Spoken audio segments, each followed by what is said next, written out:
Well, as I am talking to you, it's the 19th of January, which of course means we're 19 days into 2024, and the days without nonsense in wrestling goes back to zero. 2 whole days without nonsense. For a good run, Mr. Squidward. Now look, nonsense is a very good thing. I'm a big fan of nonsense. My entire life is nonsense, but in case you haven't seen, one, Kazuchika Okada, who is essentially the #1 star in New Japan Pro Wrestling, his contract is coming up at the end of this month, and he has decided he is going to leave the promotion and go elsewhere. Now the reason this is crazy is that usually, when you are the typically top star in New Japan, you don't go anywhere else, and you especially don't head west. But again, wrestling in 2024 and 2023 and 2022 is totally bonkers, and you never know what's going to happen. That's why it's so damn enjoyable too. So of course the big question is, where is Okada going? Is he going to AEW or is he going to WWE? Now AEW of course sounds like the smart bet, I suppose, because Okada's wife is an even bigger star in Japan than he is. And if he was going to go to WWE, you'd have to presume that both of them were going to be leaving Japan to live in the US, because at the moment, and again, never say never when it comes to anything, usually if you are going to be in the WWE system, you have to be traveling here, there and everywhere within the United States of America. So you can't do that if you have to fly in from Japan. Whereas, as we've seen with Pac or Will Ospreay, or I'm sure some other people I can't think about right now, you can live wherever you want in AEW, and Tony Khan will make it work for you. Now again, lots of people go crazy about this. That's a very good thing, because again, it creates competition, and it creates moves like this. So WWE's on fire, and AEW is on fire, and New Japan, I mean, they definitely need a new top star, but I'm sure they'll be able to figure it out. And it's fun for us, the fans. Do the dumbest thing that I see on the internet, and again, if you want to think this, you're allowed, and you're allowed to call me dumb. But people go, oh, I can't believe Tony Khan is going to spend so much money. Why do you care about Tony Khan's bank account? That's his money. If he wants to piss it up the wall, if that's how you see it, why would you get mad about this? It doesn't make any sense. 2 + 2 = potato. Now, if I was going to search my inner soul like a Jedi, I would imagine that he is going to All Elite Wrestling just because he can have the Will Ospreay deal. Again, we just mentioned it. He's going to be paid a bunch of money because New Japan already pay him a pretty big deal, apparently. So he's going to want an increase, which is probably one of the reasons he has a desire to leave now, because he's like, well, I can't turn down that kind of a bag. And yeah, if he goes to AEW, he can stay in Japan, which is good for his family life, and he can come over for whatever it would be. I mean, even if he's just going to work Dynamite, don't know whether you could do that flight once a week, but I'm sure you'd be able to make it work. And again, AEW has so much talent, maybe they can say to Okada, you can have a Roman Reigns type of a deal. I mean, you'll now get mad and you'll go crazy in the comments, and while you're there, please do subscribe. But this could absolutely happen, because I know if I was Tony Khan, I'm looking at 2024, and I think maybe not, I don't know, I have Mercedes Moné, and I bring Okada in, and all of a sudden, again, this back and forth game of tennis, which is so enjoyable, can continue. And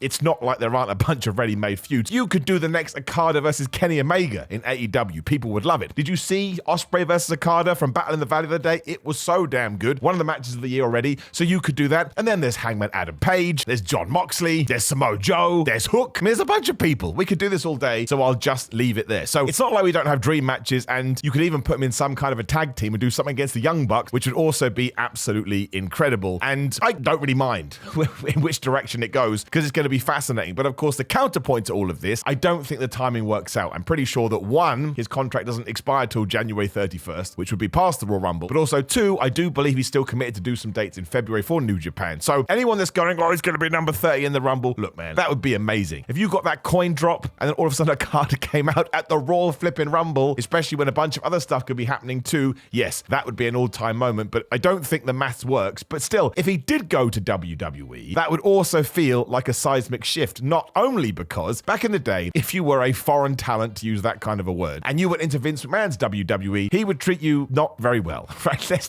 just be completely honest. And if you go way back to the 90s, you'd absolutely be an offensive stereotype. But the WWE of today is not the WWE of even 3 years ago. I think it's one of the reasons where there's been quite an obvious push to get Shinsuke Nakamura up and running again. It's the same with a lot of the luchadors or the Mexican stars that are now there, like Dragon Lee, for example, right? He is coming across like a massive big deal. And I don't think this would have been happening even, again, 5-6 years ago, if not less than that. So if there has been a change of the wind when it comes to that, then look, Okada is going to be brought in as flipping Okada. They're going to say, oh my gosh, he's New Japan champion. He's one of the best ever. He's one of the best of his generation, because otherwise, why are you going to spend that much money to begin with? And Triple H, as far as I'm concerned, is basically a wrestling nerd like you and I. So if he was able to get his hands on the Rainmaker, I don't think he's going to throw him under the bus. And of course, it's the same over there too. If you could do one more Shinsuke Nakamura versus Okada, again, if you're a massive geek, you're going to go crazy for that. Even him versus a Drew McIntyre, a CM Punk, a Seth Rollins, a Roman Reigns, hell, a Gunther. You know, all of these would be absolutely incredible too. So I don't think think we can lose here as fans. I think sometimes it's good to remember that it's the conversation, the fun, the speculation, the predictions, the fantasy booking, all of that does tie into being a wrestling fan. And ultimately, Okada should do what's best for Okada. Now, that sounds like a dumb and simple thing to say, but it's the other thing I notice online. Nobody ever takes the human side into the equation. It's just like, oh, if he goes here, it will be absolutely offensive. No, it's not. He looks at the money he's being offered, he looks at the opportunities, he looks at his family situation, and then he's going to pick the right path. And even if he does go somewhere and it's not what you'd expect, as long as he is happy, that's all that matters. Doesn't mean you can't criticize it, of course, but sometimes people point their finger of blame like you've done something wrong. There ain't nothing wrong here. Again, pick your promotion and just go have a good time. In terms of momentum too, I think if AEW were able to do this alongside a Mercedes Moné, that does kind of fire a shot across WWE's bow because again, perception is reality. One of the cool things about Cody Rhodes going to WWE is it made a lot of people go, oh my gosh, maybe I should check out that product again. And other people are absolutely going to go the other way, these two included, and it's going to raise the intrigue of other individuals too. And that's what you want. You want some people going left and you want some people going right, and then you have loads of people in the middle who just want to consume everything. And look, there are other contracts I do believe that are up this year. A big conversation people always have is Ricky Starks going to go to WWE? I would say there's a high percentage based on nothing but my own feelings, and given how he may see himself, I don't know. I don't believe MJF is going to go in 2024. I think he has re-signed. Again, this is just me picking things out of the air from what I've seen on television. But in the future, he's probably going to wind up in WWE too. And look, Drew McIntyre, his contract's up in 2024. Maybe he goes to AEW as well. So I love the fact that I can wake up on a random Friday, it's Friday today, I don't know why to look at that, and hear that Okada is leaving New Japan. Because if this was, say, 8 years ago, it would be to WWE. In fact, he probably wouldn't leave New Japan 8 years ago to go to that WWE because, understandably, he probably wouldn't have the faith that they would treat him right, much like TNA did when he was a Kato, whatever they called him. But that's the other cool thing about modern day wrestling, is that he just did another stint in TNA and they treated him with the respect that he does deserve. So now we can put all that debacle to bed and never talk about it again. And look, that's another one. People like to laugh, oh, he'll never go to TNA. Yes, it seems most unlikely just because WWE and AEW can offer far more cash. But you never know, right? I never thought CM Punk was going to go back to WWE even after he came back to pro wrestling. So I'm certainly not going to rule anything out. But I do think it's super exciting. If it isn't the Royal Rumble, I think it's one of the biggest Royal Rumble surprises ever. Now, you would have to, just given the way the WWE audience or universe is, I don't think he would come in as a WrestleMania main event at day one. I think you'd have to establish him to your own fans that he is a star, but that's what WWE is really good at. Like, he will be presented as if he should be in the WrestleMania main event. Like, that's the story they'll keep telling to people, and eventually that fan base will accept him of that, and then sure, we get to 2005 or 2026, and he'll absolutely be a contender to be in one of those spots, but he will still have mega feuds, one of which would probably be Shinsuke Nakamura, and maybe they even tell the story of their feud in New Japan. I don't know, again, because it's also nuts out there, but I would hazard a guess that he will land in AEW, and that is awesome as well. Like, it really, really is. I know their roster is massive, and I know they have a bunch of people that could main event tomorrow, and it would be perfectly okay, but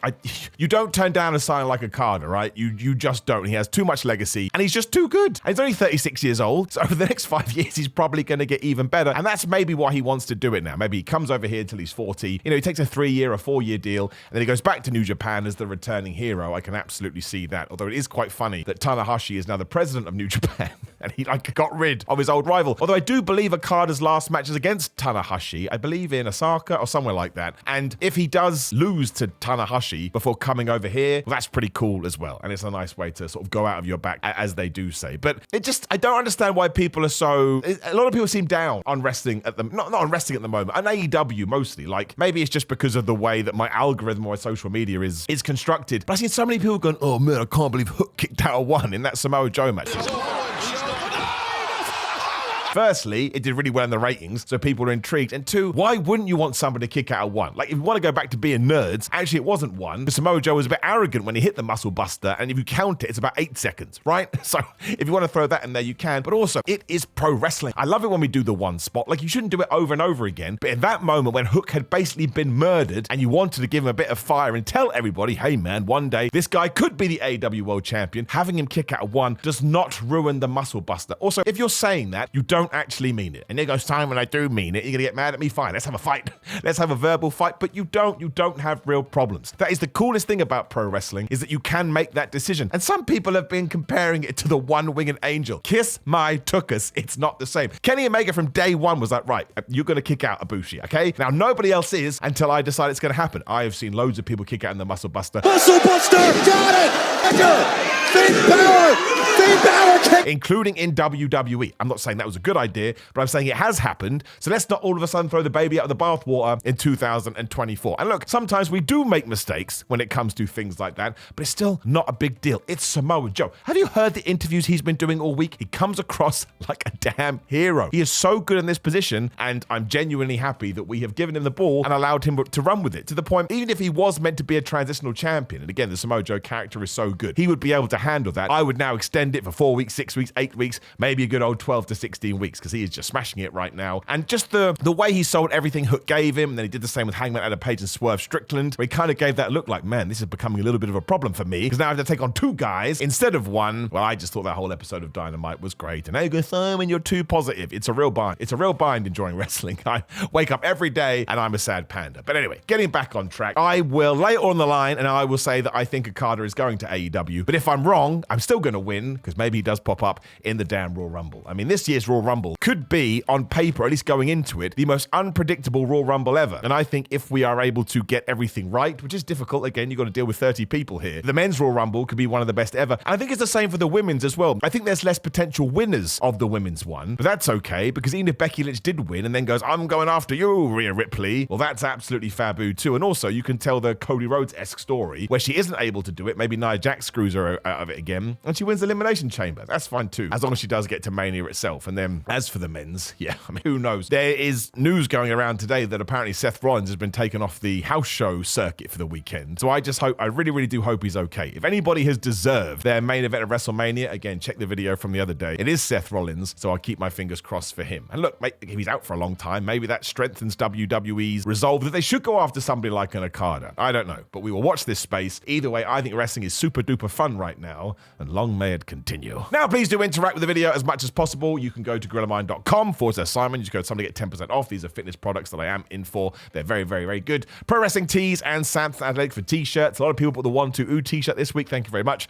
I always appreciate that. Patreon.com/Simon316. Instagram and Twitter is Simon316. Simon J. Miller on the TikTok and Simon Miller on Cameo. And I believe we have run the gambit with all of that. But also, please do leave a comment below. Where do you think Okada is going? Is it WWE? Is it AEW? Is it a ruse and he just re-signed with New Japan? Maybe it's a TNA. Maybe it's Ring of Honor. That would be the worst one, given that AEW does own Ring of Honor. If we do that, then yes, even I will throw my hands up and go, bro, we made a really bad mistake.